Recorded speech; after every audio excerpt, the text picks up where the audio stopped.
Hola, hoy vamos a revisar los errores más comunes que solemos tener al redactar la revisión de la literatura. Los vamos a revisar justamente pues para no caer en ellos. Ajá.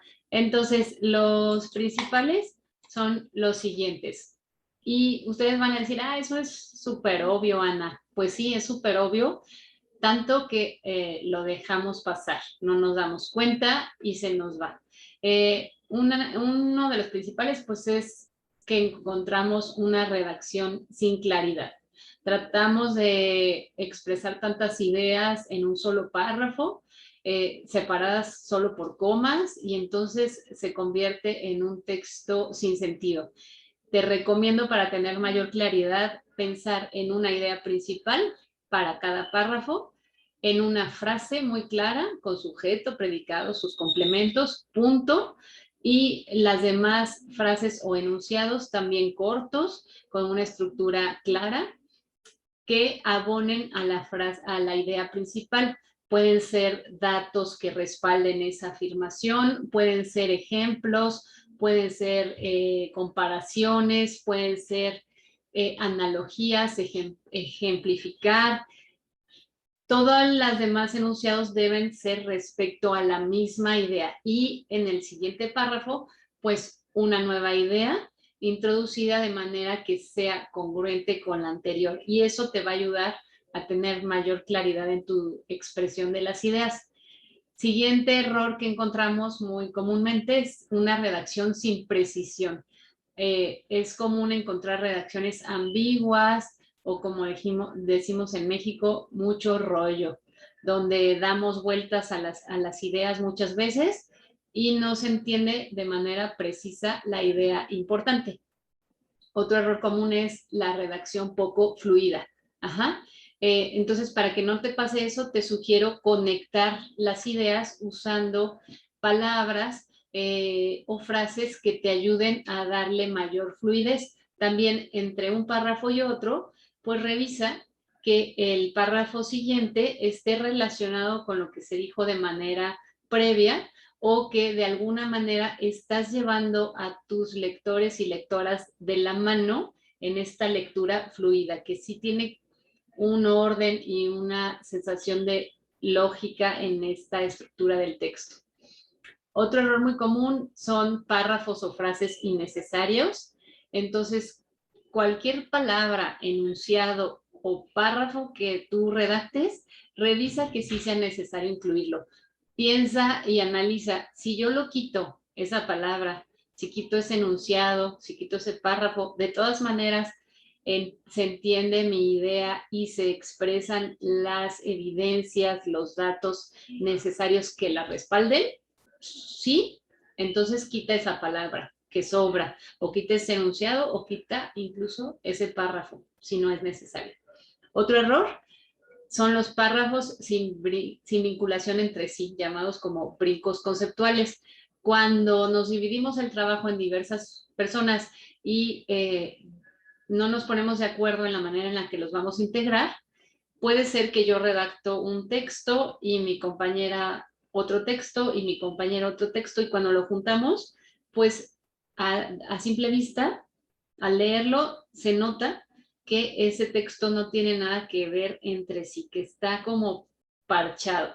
Entonces, para evitar eso, es importante tener una estrategia. Si es trabajo colaborativo y se necesita dividir, pues que primero se analice cómo va a estar toda la estructura del texto, y entonces la división del trabajo sea lógica, para que también, por ejemplo, diferentes temas, diferentes personas, y al final de todas maneras hacer una reunión para homologar todo y revisar que los párrafos estén vinculados entre sí, y que no salten de un tema a otro y luego regresen al tema de hace 5 párrafos y luego repitan y luego ya cambian de tema sin ninguna lógica. Entonces hay que evitar eso. Otro error muy común, la falta de estructura lógica. Lo que ya comentábamos, se saltan los temas, a veces se tocan temas generales, luego particulares, luego otra vez se repite. Hay que evitar todo eso, y eso solo se puede hacer pues con la revisión y la corrección de varios borradores de tu texto. Otro error es que a veces se suele incluir contenido no relacionado completamente al objetivo o poco relevante. Pues eso no es necesario, eso se puede omitir, porque en la revisión de la literatura solamente debemos incluir lo que es totalmente relevante al tema. También otro error es incluir datos no actualizados. Otro error es un lenguaje informal. Por ejemplo, hablar en primera persona y decir, vimos que esto, pensamos que lo otro. Yo creo que eso es un error muy grave, la falta de objetividad. O lo opuesto, también un lenguaje demasiado rebuscado, pues no ayuda a la claridad y a la fluidez o a la precisión. A veces hay textos que con la necesidad de que se vea como un trabajo profesional, le agregan demasiados términos rebuscados juntos, que pues se vuelve eso una repetición innecesaria o se vuelven palabras que simplemente no necesitaban estar ahí. Las quitamos. Las que no necesitan estar ahí, las quitamos. Claro que los términos especializados sobre nuestro tema de estudio sí los debemos incluir, evidentemente, si es necesario, y en dado caso que se requiera, pues definirlos a lo mejor en una nota al pie o en un inicio, pero recuerda que siempre tu revisión de la literatura va dirigida a otros colegas, pares, investigadores e investigadoras del mismo tema, entonces si ese término especializado es usado por toda la comunidad académica, pues no lo necesitas definir porque ya lo conocen. Ajá. Pues un error también muy común, con todo y que existen los correctores, pues hay errores de ortografía, de redacción o de puntuación. Tenemos que revisarlos de manera minuciosa para evitar ese tipo de errores. Uso de mayúsculas y minúsculas, hay que también tener cuidado. Recuerda las reglas para usar mayúsculas y minúsculas. En los textos en español, en los textos académicos científicos, pues se recomienda no usar anglicismos si existe ese término en español. O sea, por ejemplo, no poner focus group si existe la palabra grupo de enfoque. Ajá. En dado caso, cuando ya estamos hablando de términos muy especializados que no existen en inglés, en español, bueno, se podría usar el anglicismo, siempre en cursivas, la primera vez, y entre paréntesis se pondría la traducción más directa, y las menciones subsecuentes sería pues la traducción directa perdón, es primero el término de la traducción directa en español con el anglicismo en paréntesis y en cursivas en inglés, las siguientes menciones la traducción directa. Y finalmente, el uso incorrecto de notas al pie es un error común. Las notas al pie únicamente se usan cuando sea totalmente necesario ampliar ciertos detalles de alguna idea y que esos detalles no son totalmente relevantes al tema de la revisión de la literatura, solo para eso. Recuerda que las citas y las referencias a otras fuentes no se marcan con notas al pie, esas se marcan, por ejemplo, en el estilo APA, pues señalando la fuente. Y hablando de eso, con el estilo APA, ¿cuáles serían los errores más comunes al citar a los autores? Bueno, un error muy grave sería no citar al autor. Simplemente incluir ahí su conocimiento que descubrió, sus ideas, sus datos, sin citar, pues ahí no es nada más un error, ahí es plagio. Entonces, eso hay que evitarlo de manera total. Otro error serían algunos detalles incorrectos en cuanto al estilo APA. A lo mejor pusimos la inicial o el nombre, la inicial del nombre, en lugar del apellido de los autores, ¿no? O algunos detalles en errores en el formato.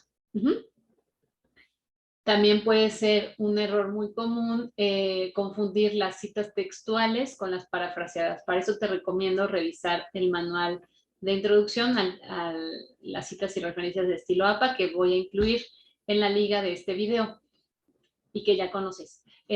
Otro error muy común es citar usando el título en lugar del autor, ¿no? A veces ponen Informe Anual de la Educación en México 2020, en lugar de poner a lo mejor Secretaría de Educación Pública 2020. Otro error común es confundir un autor anónimo con un autor no identificado. Normalmente en un trabajo académico científico no citamos fuentes anónimas. Sería muy raro el caso. A veces es probable que encuentres fuentes sin autor, que no hay ninguna persona o institución que lo respalde. En este caso yo me cuestionaría si es correcto usar esa fuente como fuente de información para mi revisión de la literatura. Normalmente no, porque no sabemos quién lo respalda. Entonces, cuando tú encuentras una fuente de información con un sin autor, pues tienes que preguntarte quién respalda esta evidencia, y entonces normalmente si no sabes, pues no lo incluirías ni siquiera en tu texto, ¿no? Y otro error común es no buscar exhaustivamente la fecha de algún documento y asumir que es sin fecha. También lo mismo, los documentos confiables siempre tienen autor y fecha de publicación. Entonces, si encontraste alguno sin estos dos datos, yo sugiero incluso casi que no incluirlo.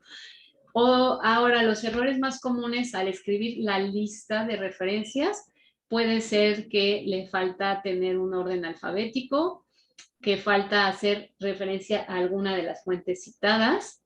Un error muy común es que no hay congruencia entre lo que citaste y lo que incluiste en la referencia. A lo mejor a la hora de citar pusiste los apellidos de los autores en un orden y en la referencia en otro. Ese sería un error. Siempre tiene que ser congruente la cita con su referencia para que nuestras lectoras y nuestros lectores puedan encontrar rápidamente la fuente que están buscando en las referencias. También un error muy común es que falten datos de recuperación. A lo mejor le falta el título, o le falta la institución, o le falta el año de publicación. Hay que revisar muy a detalle, sobre todo si usas algún gestor de citas y referencias automático pero no profesional, ¿no? Es probable que haya esos errores, entonces tienes que revisar tú con tus ojos de manera muy quisquillosa, digamos, que no tengan esos errores. Otro error muy común es que no tenga el formato completo como se requiere en el estilo APA. Bueno, aquí en la universidad usamos el estilo APA o el estilo de citación que tú uses para la institución donde estés. Tienes que revisar que se cumpla a detalle, porque es muy importante para homologar las referencias de tus trabajos de investigación con el de todas las personas en tu campo de estudio y en las publicaciones en las que participas. Y otro error común es incluir la fecha de recuperación en documentos electrónicos. Ya no es necesario hacer esto, la fecha de recuperación. La de publicación sí. Y pues bueno, muchas gracias. Si quieres consultar más información que te pueda ayudar a hacer investigación, te recomiendo visitar el micrositio de investigación en la Universidad de Celaya o enviarnos un correo a investigacion@udec.edu.mx. Mucha suerte.